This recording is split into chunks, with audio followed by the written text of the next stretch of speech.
Ketika berbicara tentang tokoh kesehatan di Indonesia, banyak nama besar yang mungkin langsung terlintas di dalam benak kita. Namun, ada satu sosok yang jasanya dirasakan hampir oleh seluruh masyarakat Indonesia tanpa banyak yang mengenal wajah maupun kisah perjuangannya. Ia bukanlah pejuang yang mengangkat senjata di medan perang, melainkan seorang ilmuwan yang berjuang melawan musuh yang tak kasat mata, kelaparan, kekurangan gizi, dan rendahnya pengetahuan masyarakat tentang makanan sehat. Dari tangannya lah lahir konsep yang selama puluhan tahun menjadi pedoman pola makan masyarakat di Indonesia, menjadikannya salah satu pahlawan sunyi yang berperan besar dalam meningkatkan kualitas kesehatan bangsa. Sosok tersebut adalah Purwo Sudarmo, seorang dokter yang mengubah arah hidupnya setelah menyaksikan langsung penderitaan masyarakat akibat kekurangan gizi. Di tengah keterbatasan di Indonesia pada masa awal kemerdekaan, ia merupakan sosok yang berani membawa gagasan baru bahwa kesehatan tidak cukup hanya diobati, tetapi harus dibangun melalui gizi yang baik. Perjuangannya melahirkan berbagai inovasi, lembaga pendidikan, hingga kebijakan yang menjadi fondasi ilmu gizi Indonesia modern.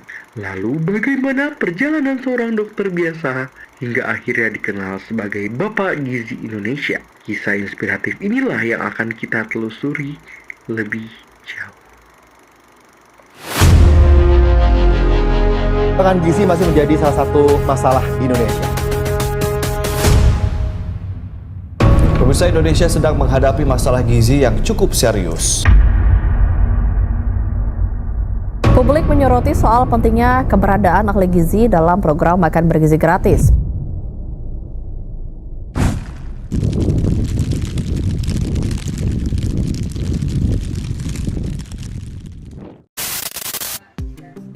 Pernah nggak sih kalian mikir kenapa dari dulu kita diajarin 4 sehat 5 sempurna? Kayak itu tuh nempel banget di kepala kita dari kecil, dari SD sampai sekarang.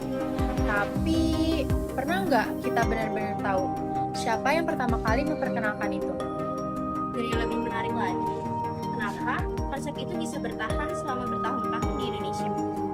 Iya ya, dan aku juga kadang suka tiba-tiba kepikiran slogan ini tuh cuma dibikin asal-asalan atau ada cerita besarnya di balik itu.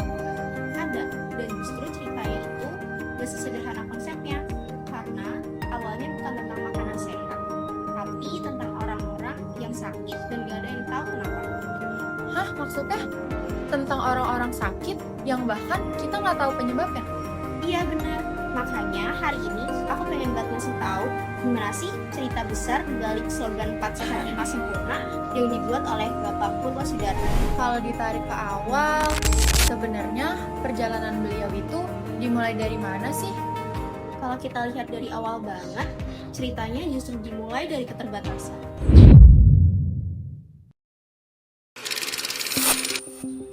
Coba bayangin, hidup di awal tahun 1900-an di mana kondisi terbatas terutama bagi pribumi. Di tengah kondisi seperti itu, hiduplah seorang anak bernama Purwo Sudarmo. Pada tahun 1945 malam, tidak semua orang masih sekolah pada saat itu, tapi beliau sejak kecil sudah memiliki semangat belajar yang tinggi. Dan dari situlah perjalanannya dimulai. Berarti dari awal aja beliau udah berjuang banget ya? Iya, karena sekolah di masa itu bukan hal yang mudah. Dan menariknya, beliau terus lanjut sampai pendidikan tinggi. Betul, dari situ perjalanan besarnya mulai dibentuk. Perjalanannya berlanjut sampai beliau masuk ke ELX, sekolah Belanda yang cukup bergengsi pada saat itu. Dan kemudian Estovia di kota Trier, salah satu sekolah kedokteran paling terkenal di Mesir. Di sana, beliau belajar ilmu kedokteran dan lulus sebagai dokter pada tahun 1927. Awalnya, beliau fokus menangani penyakit kulit dan kelamin yang saat itu banyak terjadi. Tapi tetap aja ya, kalau dipikir-pikir dari dokter kulit ke gizi itu jauh banget. Iya, makanya perubahan ini jadi menarik karena bukan sesuatu yang direncanain dari awal. Lebih ke terbentuk dari pengalaman ya. Betul, dari apa yang beliau lihat dari secara langsung di lapangan. Perubahan itu nggak datang tiba-tiba, tapi dari pengalaman langsung di lapangan. Saat beliau bertugas di Bangka, beliau banyak memberikan anak dengan tubuh lemah dan perut membesar. Kondisi itu sering ditemui, tapi saat itu banyak yang belum sadar kalau hal itu berhubungan dengan kekurangan gizi. Banyak orang mengira hal itu hanya penyakit biasa, padahal ada masalah yang lebih dalam. Sih menarik banget ya.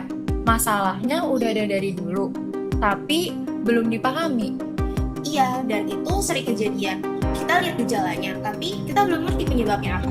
Jadi fokusnya masih ke mengobati ya? Iya, padahal kan harusnya memahami juga.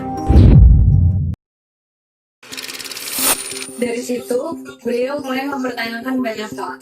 Kenapa kondisi ini terus muncul dan kenapa obat saja tidak cukup untuk menyelesaikan masalah tersebut. Perlahan, beliau mulai menyadari bahwa ada penyakit yang bukan hanya soal infeksi, tetapi ada masalah lain yang berkaitan dengan pola makan dan kondisi gizi masyarakat. Berarti di titik ini mulai berubah arah ya? Iya, dari pengobatan pencegahan. Sekitar 1949, Imam Sudomo belajar ke luar negeri. Di London dan Manila, ia mulai memahami secara ilmiah bahwa penyakit usus lapar merupakan malnutrisi. Jadi akhirnya semua mulai kejawab ya? Iya, semuanya jadi mulai nyambung.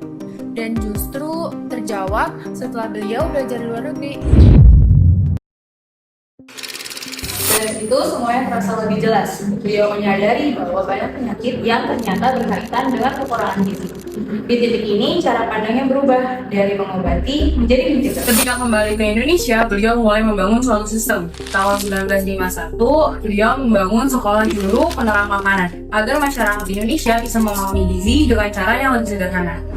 Dan dari situlah lahir konsep sehat 5 sempurna. Sederhana tapi berdampak besar. Jujur ya, ini sebenarnya sesuatu yang kita anggap biasa, tapi ternyata prosesnya panjang ya. Iya, dan justru karena sederhana, jadinya bisa diterima oleh semua orang. Menariknya, kontribusi beliau tidak hanya berhenti di edukasi saja. Beliau juga menjadi guru besar ilmu gizi pertama di Indonesia dan ikut serta membangun pendidikan dan kebijakan di sini. Dari itu mulai lahirlah banyak tenaga gizi yang akhirnya tersebar di berbagai daerah. Dari yang beliau mulai ini tidak hanya berdampak pada saat itu saja, namun masih bisa kita rasakan sampai sekarang. Iya ya, kalau dipikir-pikir dampaknya panjang banget. Banget. Dan kita tuh sebenarnya juga ikut rasain loh, walaupun mungkin nggak secara sadar. Iya, kayak hal-hal yang kita anggap biasa, ternyata ada proses panjang di belakangnya. Dan itu semua dimulai dari satu orang. Dari cerita ini, kelihatan banget ya, perubahan itu tidak harus dimulai dengan sesuatu yang besar. Kadang justru bisa dimulai dengan sesuatu yang sederhana seperti peduli dan mau memahami masalah. Beliau cuma fokus ngomongin, tapi mikirin kenapa sih ini bisa terjadi. Dan dari situlah munculnya perubahan. Dari mahasiswa, kita diberi simbol. Dia belum besar, tapi tetap mempunyai kecepatan untuk menerangkan.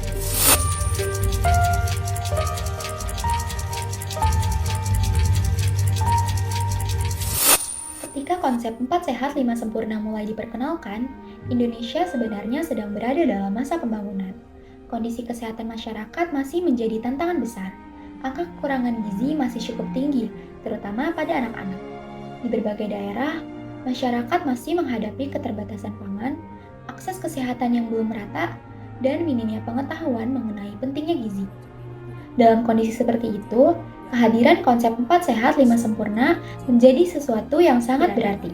Untuk pertama kalinya, masyarakat memiliki panduan sederhana yang dapat digunakan dalam kehidupan sehari-hari.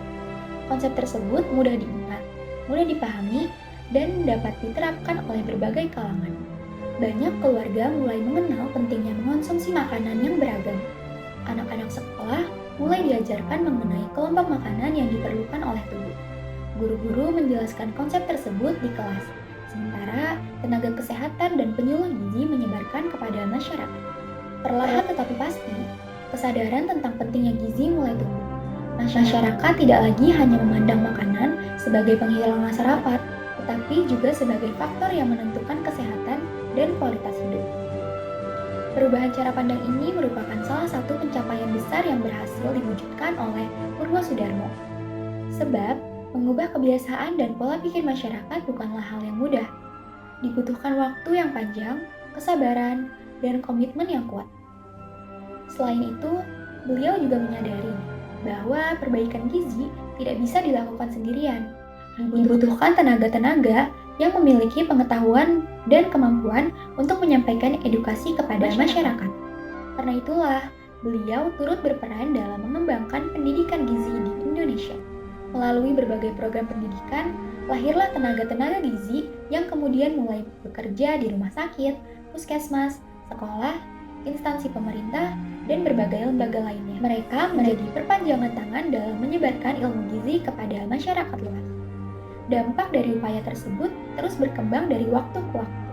Semakin banyak penelitian dilakukan, semakin banyak program kesehatan dijalankan, dan semakin besar perhatian pemerintah terhadap masalah gizi.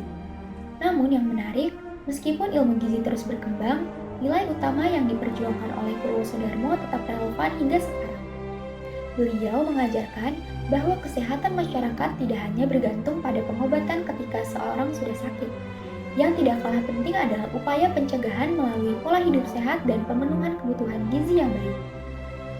Pemikiran tersebut saat ini menjadi salah satu dasar dalam berbagai program kesehatan modern. Kita mengenal pentingnya pencegahan penyakit, promosi kesehatan, dan edukasi masyarakat. Semua itu memiliki keterkaitan dengan cara berpikir yang telah diperjuangkan oleh beliau sejak puluhan tahun lalu. Jika kita melihat kondisi saat ini, tantangan gizi memang berbeda dengan masa lalu. Dulu masyarakat lebih banyak menghadapi masalah kekurangan gizi. Sementara sekarang, selain kekurangan gizi, muncul pula masalah gizi lebih, obesitas, dan berbagai penyakit tidak menular yang berkaitan dengan pola makan. Meskipun tantangannya berubah, kebutuhan akan edukasi gizi tetap sama pentingnya. Masyarakat tetap membutuhkan informasi yang benar agar dapat mengambil keputusan yang tepat mengenai makanan dan kesehatan. Karena itu, warisan yang ditinggalkan oleh Purwosudarmo tidak hanya berupa sebuah slogan yang terkenal. Warisan terbesarnya adalah kesadaran bahwa gizi memiliki peran yang sangat penting dalam kehidupan manusia. Beliau menunjukkan bahwa ilmu pengetahuan dapat memberikan manfaat yang besar apabila diterjemahkan menjadi sesuatu yang sederhana dan mudah dipahami.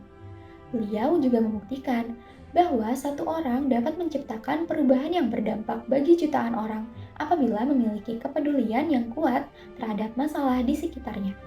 Perjalanan hidup beliau mengajarkan bahwa sebuah penemuan besar seringkali berawal dari pengamatan yang sederhana. Dari melihat anak-anak yang mengalami gangguan kesehatan, beliau mulai bertanya. Dari pertanyaan itu, muncul rasa ingin tahu. Dari rasa ingin tahu, lahir proses belajar yang panjang. Dan dari proses belajar tersebut, lahirlah berbagai gagasan yang akhirnya membawa perubahan besar bagi Indonesia.